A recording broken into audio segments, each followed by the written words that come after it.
लोग गाँव में बोलते हैं आर्ट्स, ठीक है, आर्ट्स नहीं बोलने आता, लोग बोलते हैं आर्ट्स। तो हमको आर्ट्स के स्पेलिंग पता चलने से पहले हमको ये मालूम चल गया था कि हमको आर्ट्स नहीं लेना है। ठीक है, चाचा टाइप के थे, तो उन्होंने पूछा कि क्या करता रहा, तो वो कहलन कि बी है। तो फिर जब वो चल गिलन आ गया, तब जब वो चले गए कुछ दूर, तो वो कहला कि बियाहवा पढ़ता। 10th तक आप साइंस लीजिए, 10th के बाद साइंस आपका लेगा।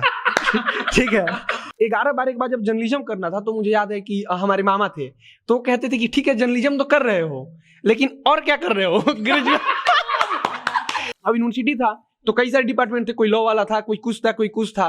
तो दिन भर कहते थे अरे यार तुम लोग पढ़ाई क्या, कैमरा लेके इधर से उधर घूमते हो। ठीक है, भले हम हंस रहे हैं, मतलब मेरे हंसने को आप अदरवाइज मत लीजिएगा, हम इसलिए हंस रहे हैं ना क्योंकि अब ये प्रेशर हम पर नहीं है। और मतलब एक लाइन था चार्ली चैपलिन का कि someone's tragedy is somebody's comedy, मतलब किसी का ट्रेजेडी किसी के लिए कॉमेडी होता है। तो अभी ये जो हम लोग हंस रहे हैं ना, ये किसी क्लास 12वीं में पढ़ रहे बच्चे के लिए ट्रेजेडी होगा कि उसके बाप उसको बोल रहे होंगे कि सुनो अमन, तुमको या तो पढ़ना है कॉमर्स लेकर या तो साइंस लेकर, वरना घर से निकल जाओ। सबसे बड़ा सिस्टम है कि आपकी चाची आपको आके रोज बोलेगी ये सौम्या, पापा का पैसा तुम बर्बाद कर दी बेटा, पापा बहुत गरीब हैं, कैसे कमा के लाते हैं, खत्म, सौम्या मर जाएगी, जहर खा लेगी सौम्या, सिंपल। नमस्कार, स्वागत है आपका बोलना मना है में। और आज के एपिसोड में हम बात करने वाले हैं एक ऐसे सोसाइटल प्रेशर के बारे में जिसने कहीं ना कहीं हर किसी के जीवन को एक अलग सा मोड़ दिया है।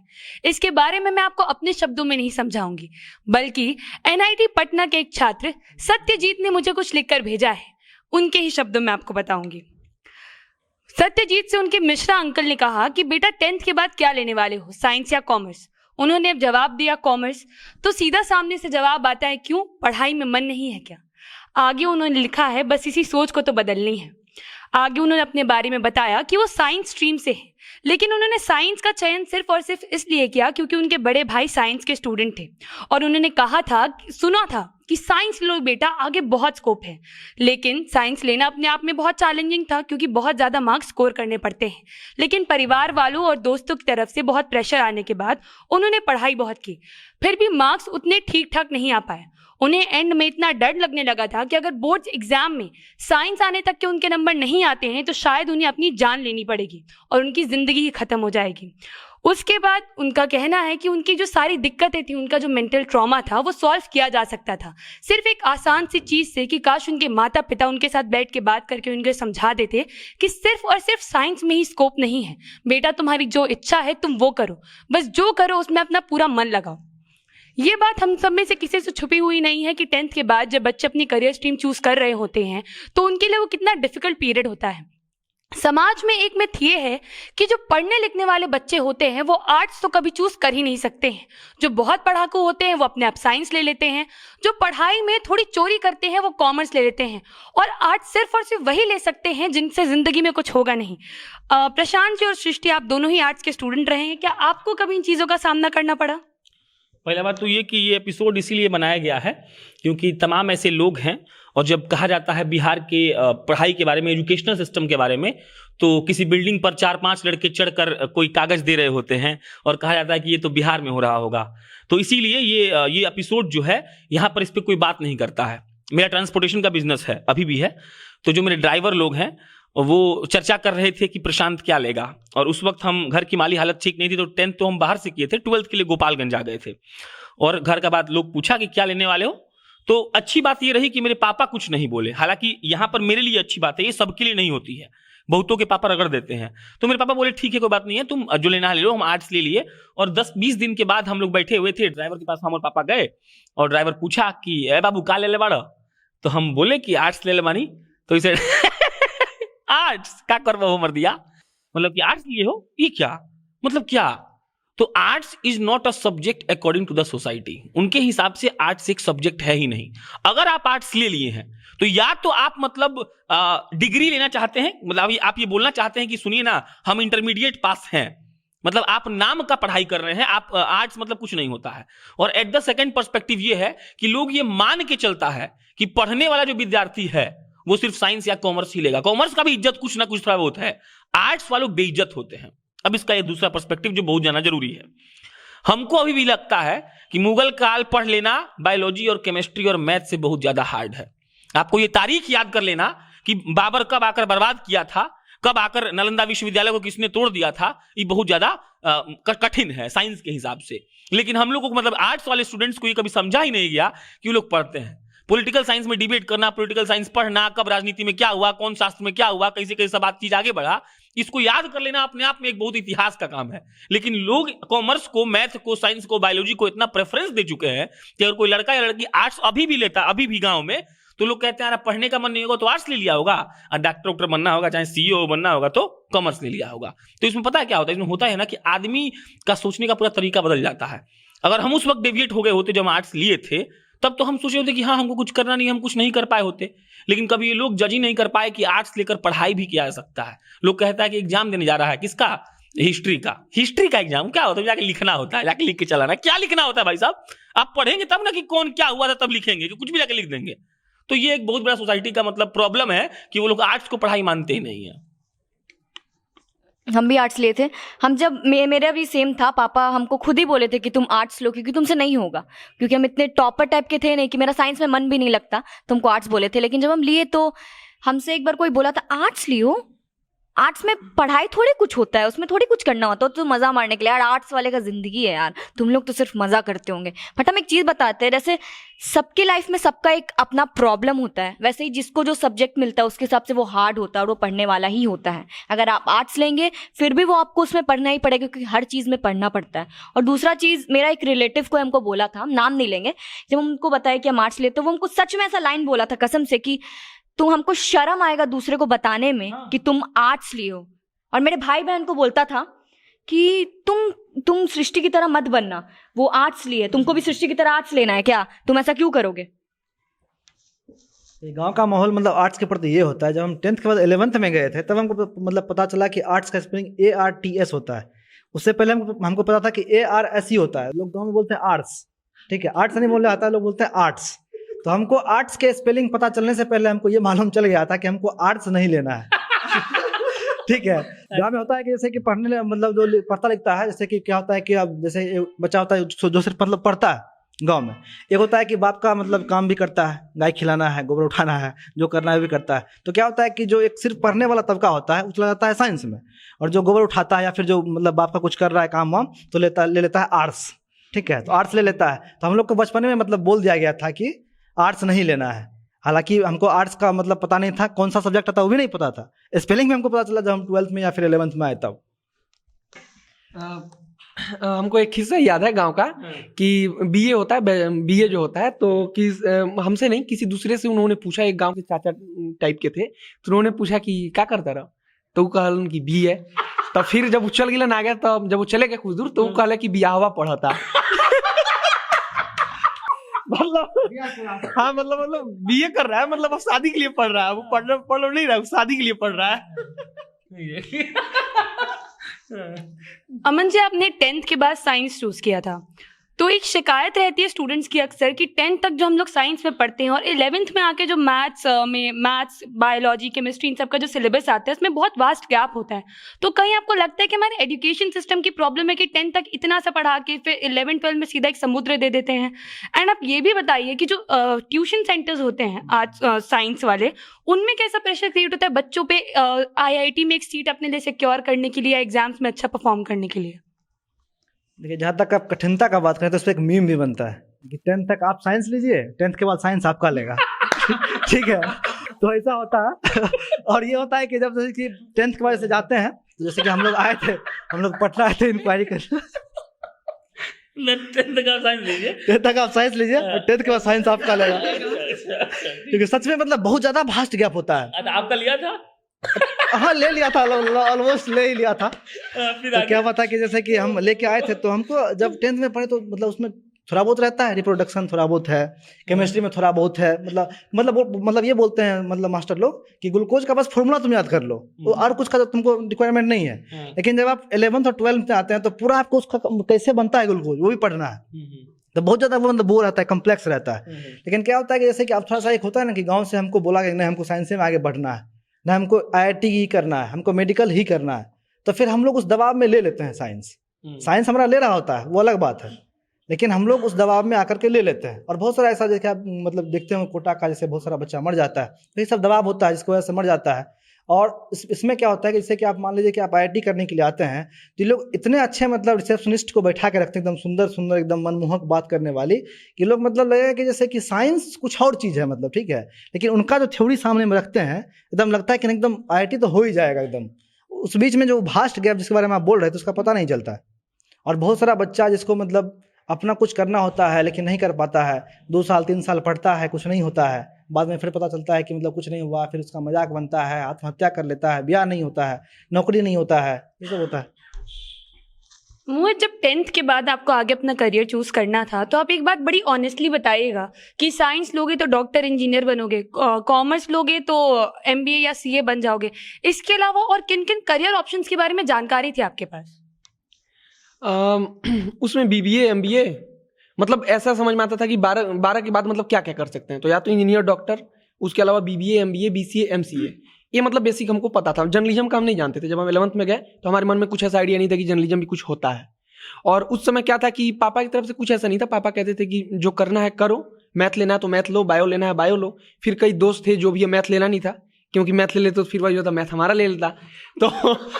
तो 12 में करते धरते कुछ भी, कॉमर्स नहीं लेंगे क्योंकि उसमें भी मैथ है, केमिस्ट्री और फिजिक्स पे ध्यान तो गया नहीं, हम कहे कि ना बायो ले लेते हैं। और फिर वही हुआ जो होता आया है। नहीं बता रहे अब हम ले लिया।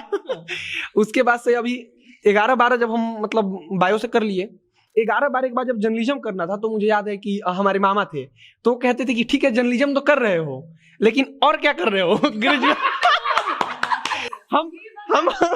हम उनको 5 बार कहे, हम कहते कि वो ग्रेजुएशन है, हम ग्रेजुएशन कर ग्रेजुएशन तो तुम कर रहे हो, मतलब जर्नलिज्म कर रहे हो, वो कोई डिग्री थोड़ी है, डिग्री कौन सा ले रहे हो? हम समझा के परेशान हो चुके थे, मतलब कई लोग थे। हम मामा का एक नाम ले लिए क्योंकि वो हमेशा से मतलब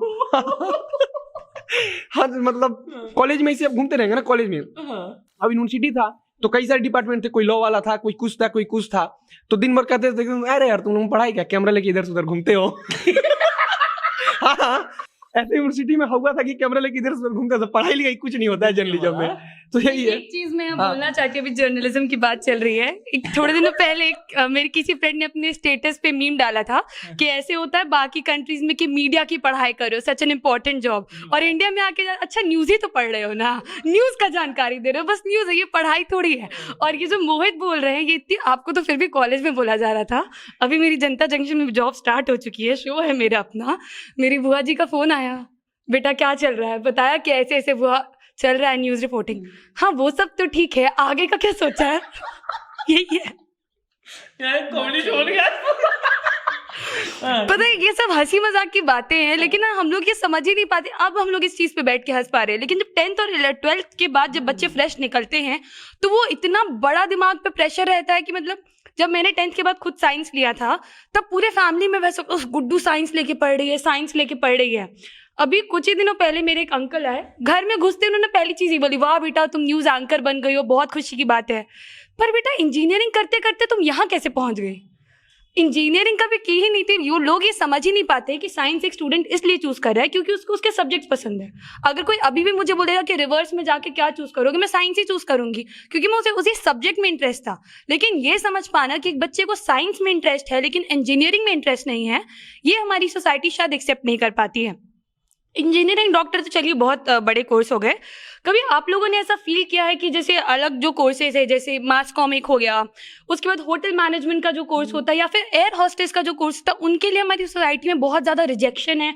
मतलब कि अगर आप इन सब चीज़ में कुछ कर रहे हैं तो समाज में आपको इज्जत नहीं मिलने वाली है, ये चीज़ तो आप मेंटली प्रिपेयर्ड होकर चलें। यू नो व्हाट, अगर हम बिहार के पर्सपेक्टिव में बात कर रहे हैं ना, तो ये बहुत शानदार टॉपिक है। भले हम हंस रहे हैं, मतलब मेरे हंसने को आप अदरवाइज मत लीजिएगा, हम इसलिए हंस रहे हैं ना क्योंकि अब ये प्रेशर हम पर नहीं है। और मतलब एक लाइन था चार्ली चैपलिन का कि someone's tragedy is somebody's comedy, मतलब किसी का ट्रेजेडी किसी के लिए कॉमेडी होता है। तो अभी ये जो हम लोग हंस रहे हैं ना, ये किसी क्लास 12वीं में पढ़ रहे बच्चे के लिए ट्रेजेडी होगा कि उसके बाप उसको बोल रहे होंगे कि सुनो अमन, तुमको या तो पढ़ना है कॉमर्स लेकर या तो साइंस लेकर, वरना घर से निकल जाओ। तो बैठ के रो रहा होगा कहीं पर, हम यहाँ हंस रहे हैं। तो जो इन्होंने कहा कि होटल मैनेजमेंट हुआ, एयर होस्टेस हुआ, डिजिटल मार्केटिंग आजकल लोग पढ़ रहे हैं, तो इसका एक्सेप्टेंस अगर हम बिहार के पर्सपेक्टिव से बात करें तो बिल्कुल नहीं है। मतलब लोग ये मान नहीं सकता है कि कोई लड़की एयर होस्टेस बन सकती है। आज भी हम बहुत मतलब गंदे लहजे टर्मिनोलॉजी में कह रहे हैं सर कि एयर होस्टेस को जिस्म दिखाने वाली माना जाता है, सर नौकर, निभाने वाली। प्लेट उठाने वाली नौकर, स्टैंडर्ड सर्वेंट। हाँ, मतलब उनको ये कहा जाता है कि अरे आप तो छोटा छोटा कपड़ा पहन के जाके excuse me sir please tie your seat belt please, ऐसे बोलते हैं। लेकिन आप फ्लाइट में बैठिए, आप देखिए उनका एक इज्जत होता है, मतलब वो एक ऑरा है। जैसे मान लीजिए कि हम जनता जंक्शन में बैठे हुए हैं, कोई आता है तो हम उसके लिए खड़े होते हैं, तो हम उसको नौकर थोड़ी हो गए। तो वही ना है कि आप जब फ्लाइट में बैठने के लिए जाते हैं तो कोई आपके लिए खड़ा होता है।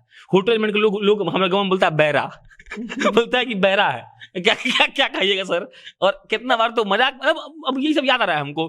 चाचा बैठे हुए थे और पापा मतलब पूछे कि क्या कर रहा है उनका भतीजा का बेटा, बोले कि होटल मैनेजमेंट कर रहा है। तो हंस के बोल रहे हैं हाँ जाता हुआ कुछ चिकन उकन देने के लिए, तो एक पीस अपने खा लेता कुछ पीस निकाल के। मतलब लोग का मेरे पापा, मतलब बताओ लोग का पर्सपेक्टिव ये है ना कि मतलब ये क्या होता है, होटल मैनेजमेंट क्या होता है। जबकि विद द चेंजिंग वर्ल्ड हमको लगता है कि डॉक्टर इंजीनियर से ज्यादा प्रोफेशन इधर है। Exactly. क्योंकि आप अगर हॉस्पिटलिटी में देखिए तो पूरी दुनिया में तो हॉस्पिटलिटी हो रही है ना, हर जगह होटल है, जहां लोग जाते हैं वहां होटल में रुकते हैं, जहां लोग जाते हैं वहां फ्लाइट से उड़ जाते हैं, तो वहां एयर होस्टेस होती है। तो मतलब लोग ये एक्सेप्ट नहीं कर पा रहा है कि ये सब होता है। और अगर कोई अमन जी बोल रहा है कि हमको ये करना है तो इसे देखता ना, इससे देखिए ना, देखा देख क्या घर वाला, मतलब ऐसा क्या मर जाइए देख के।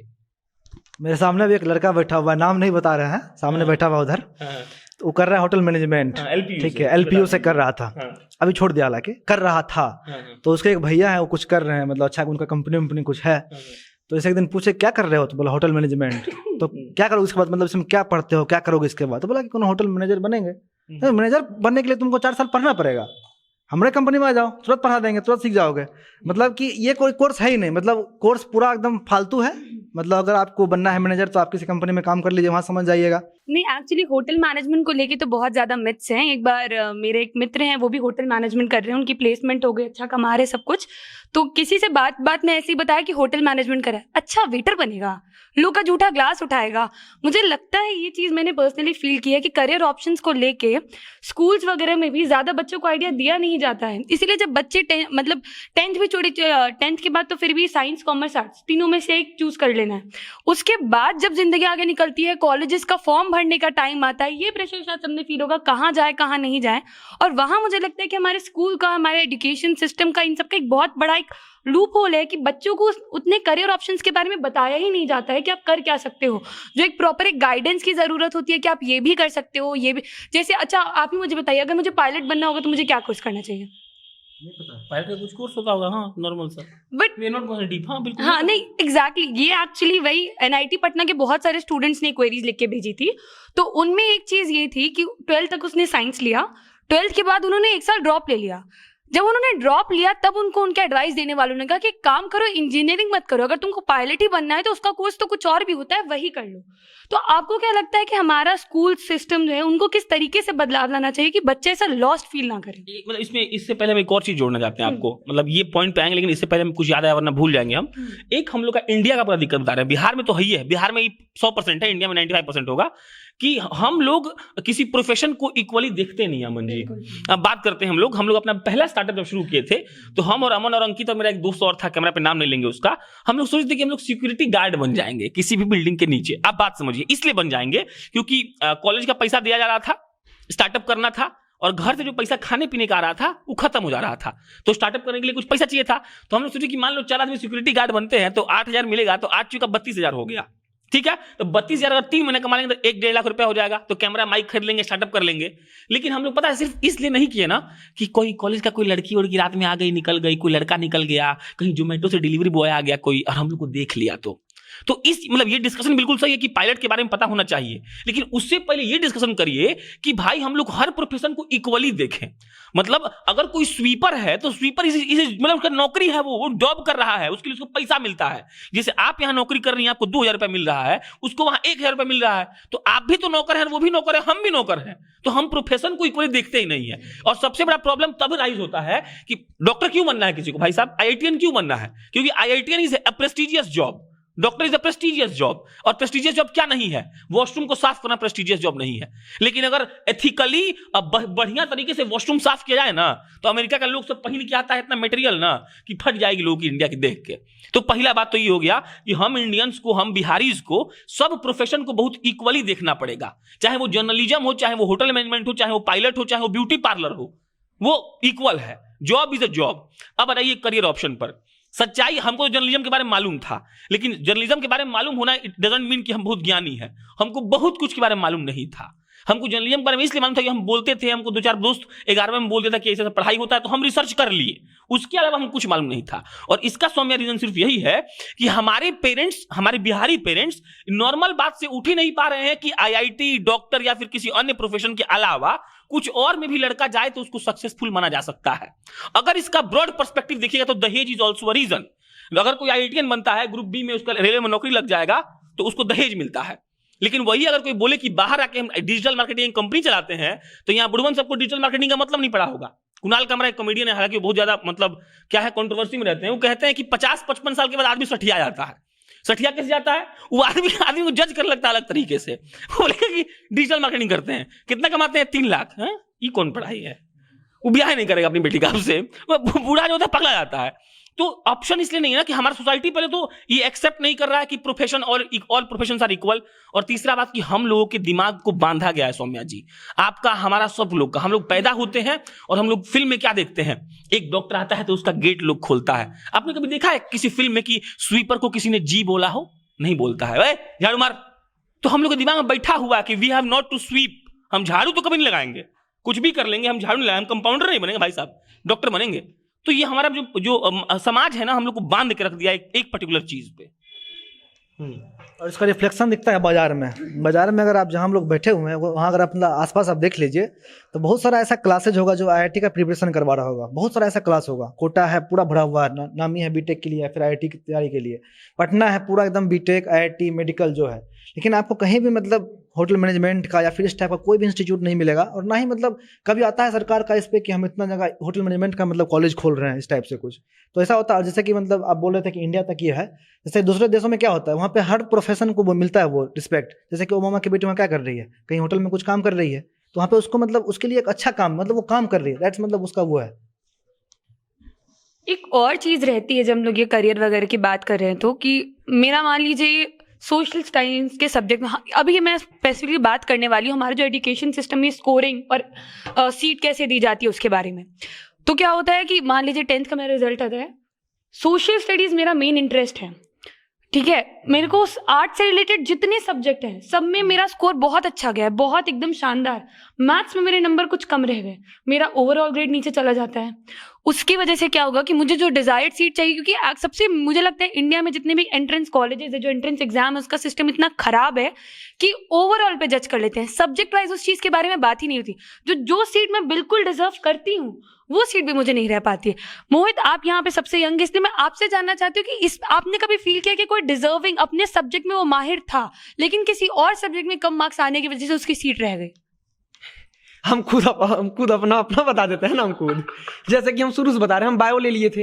रात को वहाँ पे जब हम लोग मतलब रात को हम लोग हॉस्टल में रहते थे, तो हॉस्टल में हम लोग कई आदमी थे, प्राइवेट हॉस्टल था, स्कूल का हॉस्टल नहीं था। स्कूल का हॉस्टल में हम रोने लगे थे, तो हम बाहर वाले हॉस्टल में पापा रख दिए थे। तो उसमें क्या था कि हम लोग रात को बैठते तो रात भर बैठ के यही सब होता था कि प्रधानमंत्री बने हैं तो नेपाल से ही झगड़ा चल रहा है, ऐसा हो रहा है, इस सब पे बातचीत होता था। हिस्ट्री हमारा मतलब शुरू से अच्छा लगता था, हिस्ट्री पढ़ना हमको अच्छा लगता था, पॉलिटी भी पढ़ना हमको अच्छा लगता था, पॉलिटिकल साइंस भी अच्छा लगता था। लेकिन अब हिस्ट्री और पॉलिटिकल साइंस का हम क्या करें? अब हम केमिस्ट्री और फिजिक्स में जब नंबर हमारा 0 आएगा, 1 आएगा, तो घर के लोग तो ये कहेंगे और रिश्तेदार तो वही कहेंगे कि 1 नंबर लाया है केमिस्ट्री में, बायो में 10 नंबर लाया है। तो अब यहाँ पे मतलब ही नहीं रह जाता ना कि हिस्ट्री हमारा क्या है, पॉलिटिकल साइंस हमारा क्या है। हमको पूरा लाना है, ये पूरा है, पूरा में हमको। इसका बहुत सिंपल आंसर है कि we are just focusing on the overall growth of a child. हमने कभी एक चीज को प्रेफरेंस नहीं दिया है। अगर हम कोई मतलब होता क्या है कि हम ये तय नहीं कर पाते हैं कि अगर कोई आदमी हिस्ट्री पढ़ रहा है तो वो बहुत अच्छा कोई रिसर्च स्कॉलर बन सकता है। हमको लगता है कि हम हिस्ट्री के साथ साथ ईवी पढ़ लें, और ये माइंडसेट पूरे दुनिया का एक तरह से नहीं है, और इंडिया का है। तो आप देख लीजिए इंडिया का एजुकेशन सिस्टम कैसा है। एक और चीज, एजुकेशन सिस्टम पे ब्रॉडली बोलने से बेहतर है कि हम इस बात पर, इस मतलब पर्टिकुलरली इस बात पे चर्चा करें कि अगर मान लीजिए किसी कोई चीज में इंटरेस्ट है तो उसको वहां पे, उस राज्य में, उस जिला में, उस गांव में, उस देश में कैसे बढ़ावा दिया जा सके। और ये बढ़ावा दिया सकता है सिर्फ कल्चर पे और वहां के समाजीकरण से। हमको क्लास 10th में आया था 9.2 CGPA, ठीक है, ग्रेडिंग सिस्टम हो गया था सीबीएसई का। तो हमसे ज्यादा हमारी चाची को, नानी को, फुआ को, फूफी को दिक्कत था कि कितना नंबर आया है, फोन आने लगा, और हमको मतलब नहीं था कितना हमको आया है। तो अब मान लीजिए कि अगर हमको 7.1 CGPA 2 CGPA आया होता तब तो बर्बाद कर दिया जाते हम। तो उन 9.2 के बाद उनकी स्थिति ऐसी थी कि हम मुंह दिखाने लायक नहीं थे, उनको लगता है 10 CGPA काहे नहीं आया हमको। तो अगर ये समाजीकरण हमको ये इजाजत दे कि हम फ्रीली, जिस आजादी की बात हम लोग करते हैं, फ्रीली हम ये चूज कर सके कि ना हमरा हाई पढ़े हमरा हाई नहीं क्या पढ़े के, तब ना कुछ तय होगा। आप पहले ही ये सोच लिए हैं कि ना ये प्रोफेशन बढ़िया है, इस प्रोफेशन में इज्जत है, ये प्रोफेशन तो बहुत घटिया है। तो प्रोफेशन को इक्वल करने के बाद समाजीकरण बहुत, जो हमको लगता है कि एजुकेशन सिस्टम सब सिस्टम के अलावा सबसे बड़ा सिस्टम है कि आपकी चाची आपको आके रोज बोलेगी, ये सौम्या पापा का पैसा तुम बर्बाद कर दी बेटा, पापा बहुत गरीब हैं, कैसे कमा के लाते हैं, खत्म, सौम्या मर जाएगी, जहर खा लेगी सौम्या, सिंपल। तो हमको कोई सुनना पड़ता है, सबको सुनना पड़ता है भाई साहब। 10th के बाद ट्यूशन लिया था ना, IIT के ट्यूशन जैसे भी भगवान की कृपा से महंगे तो इतने होते हैं, स्कॉलरशिप के नाम पे चुल्लू भर पानी भी नहीं होता है वहां पे। तो अभी इतना सुनने को मिलता है कभी कभी कि बेटा पापा के 1 लाख रुपए लगाए थे, इंजीनियरिंग भी नहीं की, बताओ। और वहां मेरे पापा बड़ा बढ़िया पलट के जवाब देते, नहीं की ना, मेरे ही पैसे थे, मैं वापस कमा लूंगा, मेरी बेटी का पीछा छोड़ दीजिए। तो वही बात है। मतलब जैसे हम जब अपने टाइम में थे स्कूल में, तो हम पढ़ने में बहुत खराब थे और हम फेल करते थे। हमको इन सब चीज़ों में, पढ़ाई में मेरा मन ही नहीं लगता था। मेरा मन लगता था मॉडलिंग एंड ऑल, जैसे यहाँ पे आके इन चीज़ों में मन लगता था मेरा हमेशा से। तो हमको ये बोला जाता था फेलियर फेलियर, कुछ नहीं करेगी, शादी करके घर में बैठा देंगे, कुछ नहीं करेगी। मेरे इस चीज़ को नहीं देखा जा सकता था कि हम क्या कर सकते हैं, हमको किस चीज़ में भेजना चाहिए। वो लोग इस चीज़ में रखते थे कि नहीं सृष्टि कुछ भी करो तो तुमको कुछ तो करना पड़ेगा, ये सब तो नहीं, चलो ठीक है तुम कॉमर्स ले कुछ कर लो, ये नहीं सृष्टि अब ये सब, ये गली ही खराब है, तुम एक्टिंग लाइन में और कैमरा वगैरह में जाओगी, सब चीज़ खराब है, सब अच्छा नहीं है। देखिए आप जो मतलब बोल रहे थे 9.2 और 10 का खेल, तो मतलब ये होता है कि लोग लास्ट में कहाँ पर पहुंच पाता है उसका मतलब वैल्यू होता है। आज का जब मतलब लोग पहले नहीं समझता है, लोग रहता है लगा हुआ एकदम दौड़ भाग में। आपका 9.2 आया, हमको 10 आया, दोनों साथ में बैठे हुए हैं। हाँ सही बात। अरे देखो तो दोनों साथ में बैठे हुए हैं। उसके बाद इसका मतलब सबसे जो आप बोल रहे थे कि मतलब किसी एक मतलब सब्जेक्ट में अगर आता है तो उसको प्रेफरेंस नहीं मिलता है। अब जैसे कि इसका सबसे बड़ा एग्जांपल है IIT का जो हम कर रहे थे। तो मेंस में है कि आपको कितना भी आए ओवरऑल पे होता है आपका वो, लेकिन अगर एडवांस में आपको मान लीजिए कि कितना भी नंबर आ गया आपको, लेकिन अगर जो आपका तीनों में बैलेंस नहीं है फिजिक्स केमिस्ट्री मैथ में, तो आपको मतलब नहीं मिलेगा एंट्री। ऐसा नहीं होगा कि मतलब IIT के पास इस चीज़ का सोल्यूशन नहीं है कि अगर कोई विद्यार्थी अगर फिजिक्स के आगे बढ़ रहा है तो उसको आइंस्टाइन जाके बना दे, ऐसा नहीं है सोल्यूशन हमारे। और मतलब बनेगा तो 88 साल में बनेगा। जब उसका पूरा काम करना बंद कर देगा, वो दूसरा रिसर्च कर लेगा, अब मर जाएगा तो उसके बाप को बुलाकर किसी स्टेज पर दे दिया जाएगा तांबे का सिक्का और कहिए जय जय, यही मतलब ये हमारा सिस्टम यही है। चलिए अब हम इस एपिसोड के एंड में पहुंच चुके हैं और हर बार की तरह मैं सबके क्लोजिंग स्टेटमेंट्स लेने वाली हूं। अपने क्लोजिंग स्टेटमेंट में मुझे बस यही कहना है कि ये सारी चीजें सिर्फ और सिर्फ तभी सुधर सकती हैं जैसा प्रशांत जी ने कहा कि अगर हम हर एक प्रोफेशन को इक्वल इंपॉर्टेंस दें और हमारे स्कूल्स के बाद 12th के बाद ऐसे सेमिनार्स ऑर्गेनाइज किए जाएं, ऐसा कल्चरल एनवायरनमेंट क्रिएट किया जाए जहां बच्चों को ये समझाया जाए कि इंजीनियरिंग और डॉक्टर के अलावा एक अलग भी दुनिया है। और अगर आप होटल मैनेजमेंट या फिर पायलट बनने जैसा कोई कोर्स चूज करते हैं या एयर होस्टेस बनते हैं तो आपको सोसाइटी में उतनी ही रिस्पेक्ट मिलेगी। हम सबसे पहले तो बच्चों को तो समझाया ही जाए, इसके साथ अगर मम्मी पापा को भी ये सब बताया जाए कि मतलब हाँ कैरियर ऑप्शन है, क्योंकि हमें याद है कि हमें ऐसे एक लड़का था 11 में, तो हम उससे बोल दिए थे कि हम बैचलर्स इन टूरिज्म मैनेजमेंट करेंगे, तो लड़का याद कर लिया कि हाँ BTM होता है कुछ। हम तो आगे इधर जर्नलिज्म करने BGMC, वो एक दिन फोन किया तो कहा कि भाई क्या कर रहे हो, तो हम कहें BGMC मतलब यहाँ से कर रहे हैं, तो कहा कि हमको भाई हम BTM पापा नहीं माने, हमको टूरिज्म मैनेजमेंट नहीं करने दे रहे हैं। तो हम कहें क्यों, तो कह रहे हैं यार कह रहे हैं कि ऐसा कैसे होगा, ये सब मतलब जो भी है। तो कहा कि हमको होम्योपैथिक वाला डॉक्टर में एडमिशन लेना है, BHMS कहते हैं शायद उसको। कहा कि थोड़ा फीस उस पता करके बताओ। तो यही है कि मतलब हम जानते ही नहीं है ना, हमारी सोसाइटी जानता ही नहीं है कि डिग्री होता भी है कुछ, एक करके वो करेगा क्या, लोग एकदम ब्लैंक रहता है, तो डॉक्टर इंजीनियर मतलब यही सब दिखता है, बाकी वो क्या करेगा ये सब का पता ही नहीं होता है, तो मजबूरी होता है। हम सर वाला एग्जाम्पल ही देंगे, हम हमेशा से फेल करते आए, आप लोग 9 लाए, अब 10 लाए, कर हम लोग वही रहे हैं। हम फेल किए, 10 बार फेल किए, बहुत फेल किए। हमको 12 में आया था 60% और 10 में आया था 70%।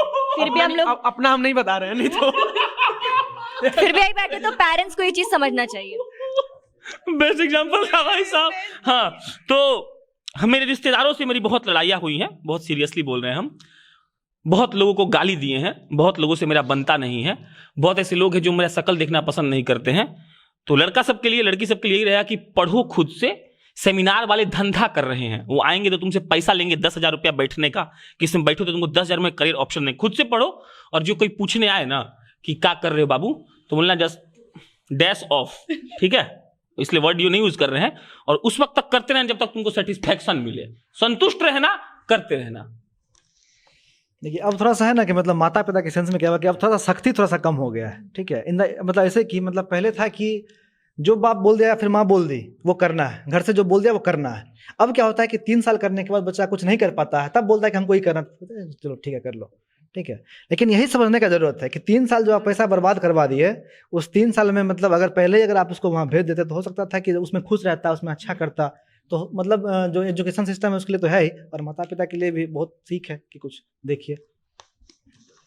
चलिए मिलते हैं अब अगले हफ्ते एक ऐसे ही किसी नए मुद्दे के साथ। और अगर आपको लगता है कि ऐसा और कोई टॉपिक है जैसे सोसाइटी के सामने लाने की ज़रूरत है तो उसे आप हमारी टीम तक ज़रूर पहुंचाएं, क्योंकि कोई और सुने ना सुने हमारी टीम आपकी बात ज़रूर सुनेगी। मिलते हैं अगले हफ्ते, तब तक के लिए मैं हूं सौम्या राठी, कैमरे के पीछे अंकित शर्मा, और आप देख रहे हैं बोलना मना है।